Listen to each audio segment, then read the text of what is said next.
In the land of Oa, something very strange had been happening for many years. Oa is a big kingdom, full of hills, green trees, and rivers that flowed gently through the villages. The people of Oa were happy people. They danced during festivals, sang songs at night, and shared food with each other. They all lived in peace and harmony. But there was one thing everyone was afraid of.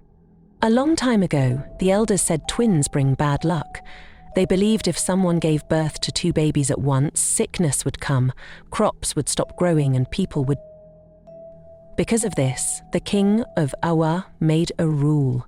If a woman had twins, some strong men would come, take the babies away, and never return them. No one knew where the babies were taken. No one ever saw them again. The people cried, but they were too scared to break the rule. This rule had been in the kingdom for many, many years. Even the children knew it. When they played, they would joke, "You better not have twins or the king's men will come." And they would all laugh, not because it was funny, but because they didn't know what else to do. One day, something happened. A young woman named Noma lived in a small hut near the forest. She was kind and gentle, and everyone in her village loved her. When Noma became pregnant, the whole village was happy for her. They brought her yams, water, and mats to sleep on. Then came the day she gave birth. The sky was dark with clouds, and the wind blew hard. People whispered, "Is it going to rain?" Inside her hut, Noma gave birth not to 1, but 2 babies, a boy and a girl. A mother screamed, "Oh no, twins!" Noma looked at her babies. They were tiny, warm, and crying softly. She loved them at once, but her heart beat fast. "What will happen now?" she asked. Outside, a neighbor had heard the cry of 2 babies. "Twins!" she shouted. Soon, the whole village knew. People looked sad. They looked afraid. They knew the king's men would come. The strong king's men came and took the babies away and never returned with them. Every year, the king stood in front of everyone and reminded them, "Twins bring danger. We must protect our. Do not hide twins. Bring them out when they are born." The people nodded.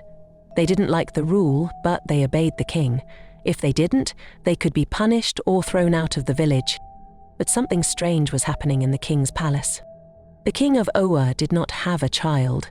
He had 3 wives, but none of them had given birth, not even once. The palace was quiet. No baby had ever cried there. One day, the king called the priest. His face was sad. His voice was tired. "I have done everything you told me," the king said. "I have followed the gods. I have made sacrifices. I have kept the rules. So why, priest, why has no child been born in my house?" The priest looked down. Then he looked up at the sky. He closed his eyes for a long time. "My king," the priest said softly, "you are getting old. You need an heir, someone to sit on your throne after you are gone." "Yes," the king shouted. "That is why I need to know what is wrong." The priest nodded.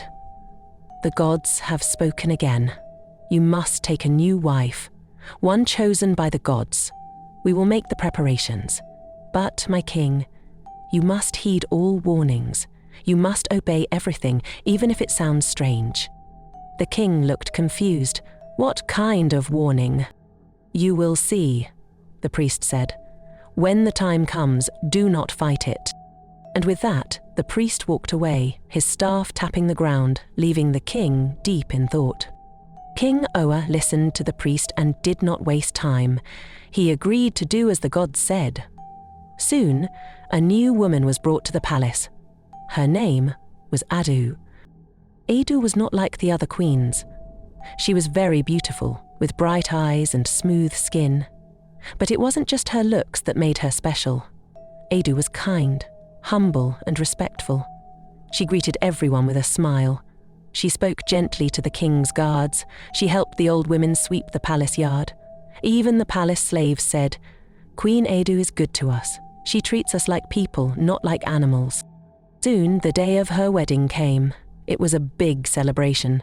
The people of Owa gathered from far and near. The cooks made many pots of hot soup. Big yams were pounded into smooth fufu. There was goat meat, chicken, and fresh palm wine. The drummers beat their drums with joy.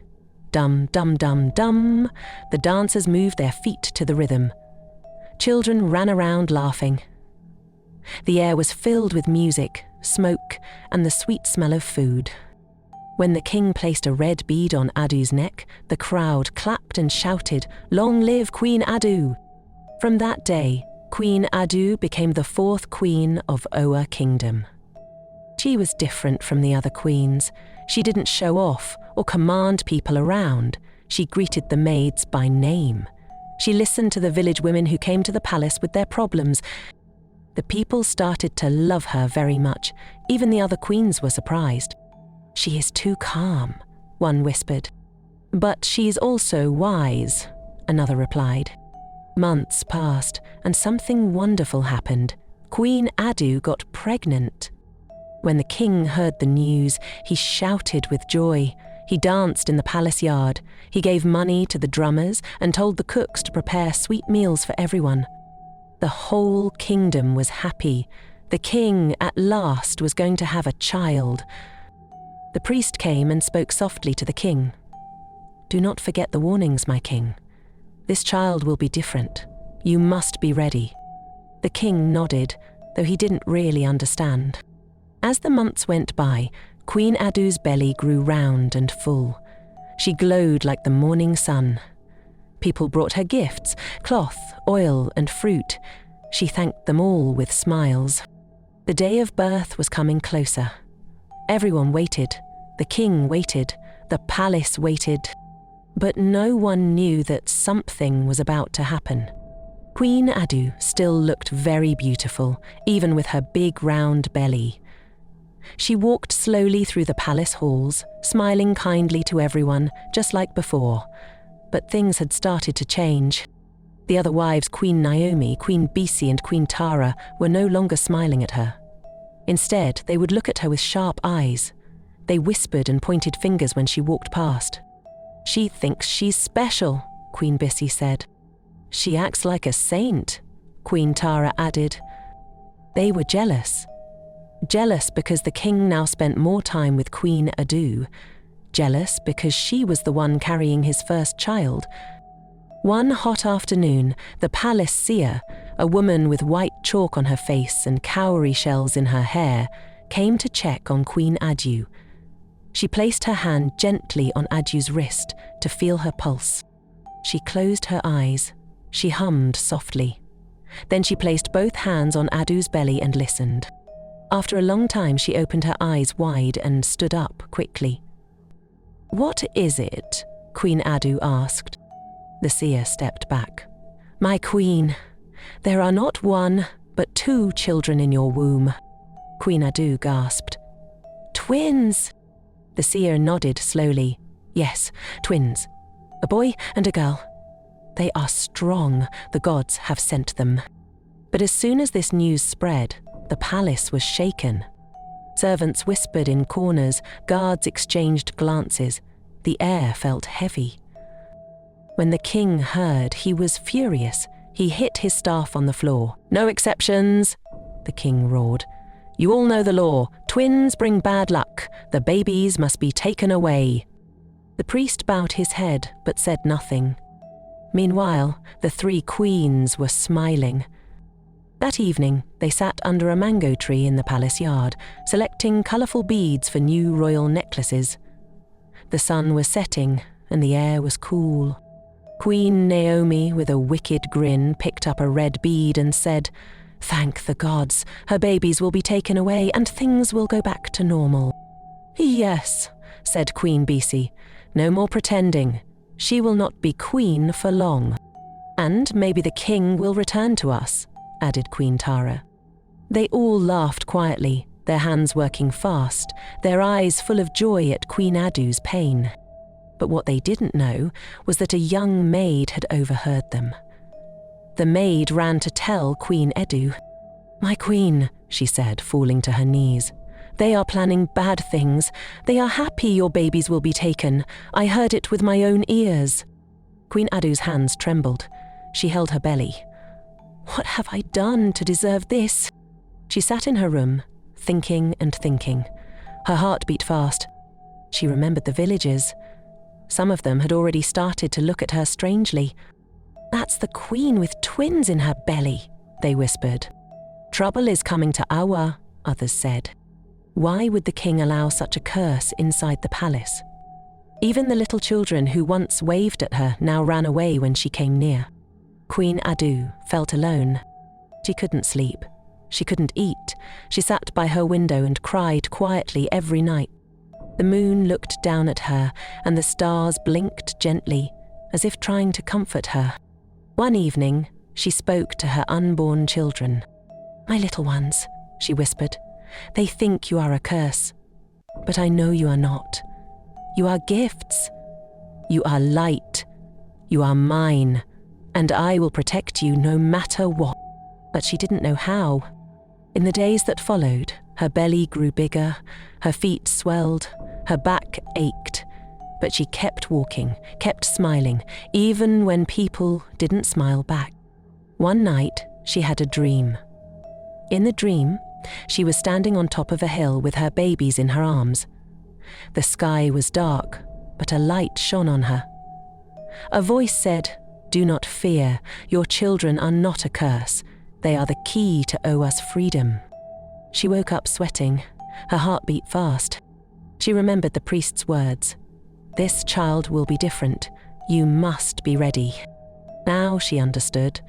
It was never going to be easy. The next morning, she sent a message to the priest. "Please," she wrote, "come quickly. I need to talk to you." She didn't know if he would help her, but she had to try. Because time was running out. The babies were almost here, and so was the danger. Days went by, and Queen Adu's time finally came. It was late at night, the moon was full, and the palace was quiet. The stars blinked in the sky like tiny eyes watching from above. Inside her room, Queen Adu groaned in pain, holding her belly. She was in labor. But there was a big problem. The king had given a strict command. No palace doctor is to help her. The three queens heard this and smiled to themselves. The king sat alone in his chamber, angry and confused. "She has twins," he kept saying. "Twins bring bad luck. I must follow the law. No one must touch her. No one must help her." But inside her room, Queen Adu was in pain. Her back hurt. Her stomach squeezed again and again. She cried, alone. Sweat covered her face.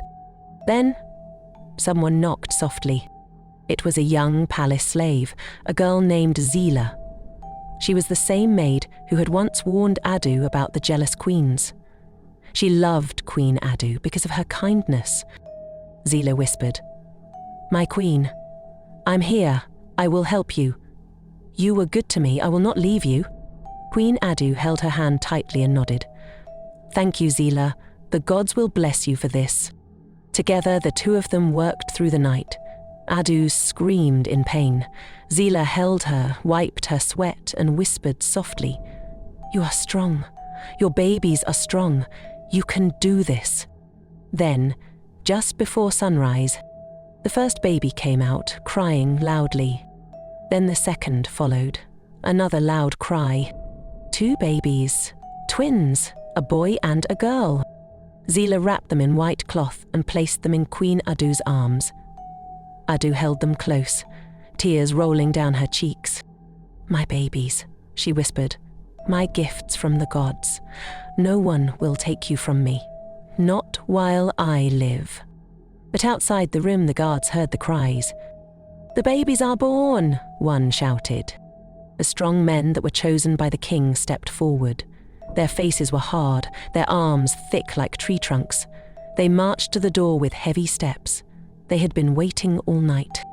Now it was time to take the twins. They pushed the door open. But they did not expect what they saw. Queen Adu was not lying weak in bed. She was standing, holding her 2 babies tightly. Her face was full of tears, but also full of fire. Around the room she had placed sharp sticks, broken pots, and hot pepper hidden in clay bowls. Traps. Even Zila had helped, placing burning oil by the window and a big stick behind the door. Queen Adu shouted, "Do not take 1 step closer." The men froze. They looked at each other. "My babies will not go with you," she cried. "If you try to touch them, you must kill me first." One of the men took a step forward. Adu raised a stick in one hand, still holding her babies in the other. "Step back," she shouted. "Even your king wouldn't dare come close to me now." The men looked confused. They had never seen a woman so bold, so brave, so full of fire while just giving birth. They stepped back. One of them whispered, "What should we do? We can't hurt her, she just gave birth." "But the law," another said. Queen Adu looked each of them in the eye. "You are men, yes. But are you not also sons? Were you not born of a mother too?" They lowered their heads. Even their big, strong hands started to shake. Zila stood by the door, holding a stick, her eyes wide and ready. "She is not alone," she said. "If you want to harm her, you must go through me too." There was silence. Then Queen Adu said, her voice softer but strong, "These children are not a curse. They are not evil. They are gifts. I saw it in a dream. The gods told me they will bring freedom to Awa. They are not here to destroy, but to build." One of the oldest guards stepped forward slowly. He was grey-haired and had served the palace for many years. "My queen," he said softly, "I was born a twin. My brother was taken many years ago. I never saw him again. Not a day goes by that I don't wonder where he went or if he even lived. I have obeyed the law all my life, but today I cannot do it anymore." He fell to his knees. "I will not take your children." One by one, the other men lowered their weapons. Some dropped their sticks, others sat down on the floor. The strong men had become silent. Queen Adu's arms tightened around her babies. Her body shook with relief. Outside, word began to spread. Queen Adu has given birth to twins, and she is protecting them. Some people cheered quietly in their homes. Others were confused. A few were angry, but most were just curious. Could it be that the old stories were wrong? Yes. Could twins be good? Could Queen Adu be telling the truth? Inside the palace, the 3 queens were filled with rage. "She dares to stand against the king?" Queen Naomi snapped. "She dares to change the law," Queen Bissy hissed. But no one moved. No one dared step into Queen Ada's room. Even the king, when he heard what happened, stayed silent. He sat on his throne, staring at the wall, remembering the words of the priest. "This child will be different. You must be ready." The king's hands trembled. His heart beat fast. What was he to do now? Queen Adu had done something no one in Owa had ever dared to do. She had stood against a law older than the hills. She had said no, not with words alone, but with action. And now, the whole kingdom was watching what the king's decision would be. Soon, news of what happened inside the palace spread like wildfire across the kingdom of Awa. Queen Adu gave birth to twins. She refused to let the guards take them. She even set traps and threatened to die first. By evening, the whole village was talking about it. Some were angry, some were shocked, many were just confused. As the sun began to set and the night crept in, people started gathering at the palace gate. Old men leaned on their walking sticks, women tied wrappers around their waist. Young boys carried sticks and girls clutched their mothers' hands. The whole village was awake. Voices rose into the air like smoke from a cooking fire. "This has been the law for many years," one old woman shouted, raising her hands. "We all lost our twins. Why should she keep hers?" Another woman, her eyes red with tears, said, "I had twins too. They took them from me.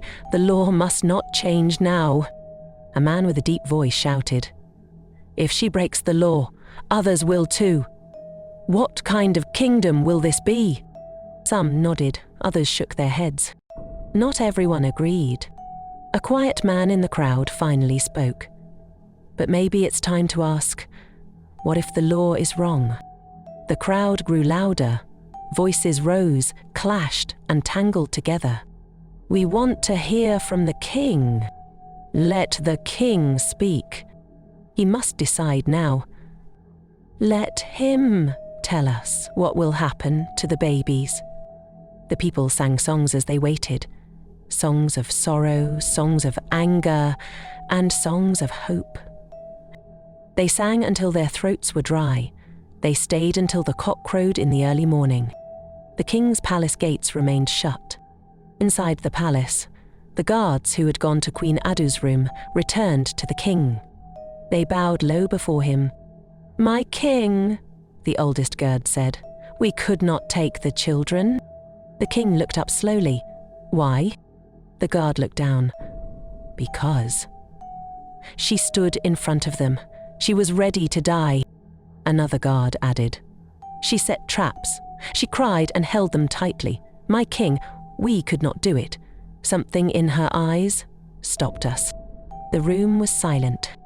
The king sat back on his throne, rubbing his beard. The priest stepped forward from the shadows. He had been standing quietly near the wall. "My king," the priest said gently, "the people are waiting outside. They want your word.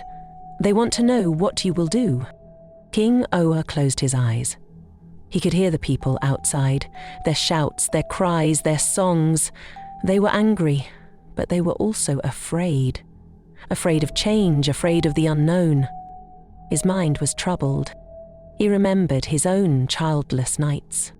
He remembered the god's words. He remembered the dream Queen Adu had. And he remembered something else.